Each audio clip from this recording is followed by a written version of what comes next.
सुनील अपनी पत्नी के साथ अमेरिका में रहता है, जबकि उसकी बूढ़ी माँ अकेले इंडिया में रहती है। सुनील के पिता का 3 साल पहले देहांत हो गया था। सुनील 6 सालों से घर नहीं आया। उसकी माँ हमेशा उसके आने की उम्मीद लगाए रखती है। एक दिन सुनील का फ़ोन आया। सुनील, हेलो माँ, कैसी हो? कल मैं इंडिया आ रहा हूँ। माँ, क्या सच? मैं ठीक हूँ। बहू और बच्चे भी आ रहे हैं ना? पोता पोती देखने का बड़ा मन था। माँ की आंखों में जैसे एक नई चमक आ गई थी।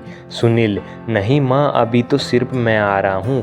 अब हम सभी अमेरिका में रहेंगे। मैं तुम्हें लेने आ रहा हूँ। अब हम साथ रहेंगे। तुम जितना चाहो अपने पोता पोती को खिला लेना। अच्छा माँ, मैं फ़ोन रखता हूँ। 5 दिन बाद मेरी इंडिया की फ़्लाइट है। माँ ने कहा, अच्छा ठीक है। माँ की आंखों से आंसू रुकने का नाम ही नहीं ले रहे थे। आखिर इतने सालों बाद अपने बेटे को देखेगी। बेटा 6 साल बाद घर लौट रहा था। 5 दिन बाद सुनील घर आया। माँ ने बहुत प्यार किया अपने बेटे को। उसका मनपसंद खाना बनाया। रात को खाना खाते वक्त सुनील ने अपनी माँ को बताया, हमें जल्द वापस जाना है। उसे ज़्यादा दिन की छुट्टी नहीं मिली है। सुनील ने माँ को कहा, माँ, जितना भी पैसा, जेवर या कीमती सामान है बांध लो। हम 2 दिनों के बाद अमेरिका चलेंगे। और हाँ माँ, कल मैं किसी प्रॉपर्टी डीलर से बात करके मकान को बेच दूंगा। माँ ने कहा, बेटा, मकान को क्यों बेचते हो? ये तुम्हारे पापा ने बहुत प्यार से बनाया था। तुम्हारा बचपन इसी से बीता था। सुनील, माँ, जब हम सब अमेरिका चले जाएंगे तो मकान का क्या करेंगे? इसका ख्याल कौन रखेगा? ये तो बेचना ही पड़ेगा। बेटे की खुशी में ही माँ की खुशी थी, इसलिए वह मान गई। बेटे ने मकान अच्छी कीमत पर बेच दिया और अब सब कीमती सामान लेकर 2 दिन बाद अमेरिका जाने के लिए माँ बेटा एयरपोर्ट पहुँच गए। एयरपोर्ट पर सुनील ने माँ को एक कुर्सी पर बैठा दिया और कहा कि थोड़ी देर में टिकट और फ्लाइट के बारे में पूछ कर आता हूँ।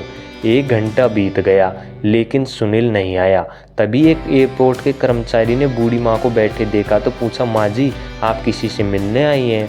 माँ ने कहा, नहीं बेटा, मेरा बेटा अंदर टिकट लेने फ़्लाइट के बारे में पूछने गया है। उसका इंतज़ार कर रही हूँ। आज हम अमेरिका जा रहे हैं।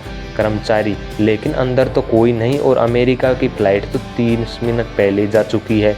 कर्मचारी ने बेटे का नाम और पता पूछा और अंदर कुछ पूछताछ के बाद बाहर आकर माँ को बताया कि उनका बेटा तो जा चुका है और कहा कि आप घर चले जाइए।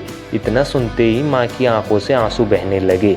किसी तरह माँ अपने बेचे हुए घर के पते पर पहुंची और रात को वहीं सो गई। जिस नए मालिक को वो घर बेचा था, सुबह वो आया और बूढ़ी माँ ने रोते हुए उसे अपना दुखड़ा सुनाया। मकान मालिक का दिल पसीज गया और उसने बूढ़ी माँ को एक कमरा किराए पर दे दिया। कुछ दिन बाद उस मकान मालिक ने सुनील की माँ को कहा, माँ जी, अब आप अपने किसी रिश्तेदार या सगे के पास जाकर रहिए, क्योंकि अब आपकी उम्र बहुत कम हो गई है। कोई तो चाहिए जो आपका ध्यान रख सके। बूढ़ी माँ ने कहा, शायद मेरा बेटा अपनी माँ के बारे में सोचकर वापस आ जाए, तब उसका भी तो ध्यान रखना पड़ेगा। इतना सुनकर मकान मालिक भी रो दिया। माँ बेचारी अकेले में रोकर अपने बेटे को याद करती रह गई। दोस्तों, ज़िंदगी में आगे बढ़ने के लिए सुनील ने अपनी माँ के साथ बहुत बुरा किया, लेकिन माँ तो माँ है। वो कभी अपने बेटे का बुरा नहीं सोच सकती। उसका प्यार हमेशा ऐसा ही बना रहेगा। जो व्यक्ति अपने माँ बाप को खुश रख पाया है, असली में वो पुत्र है। बाकी सब नर्क।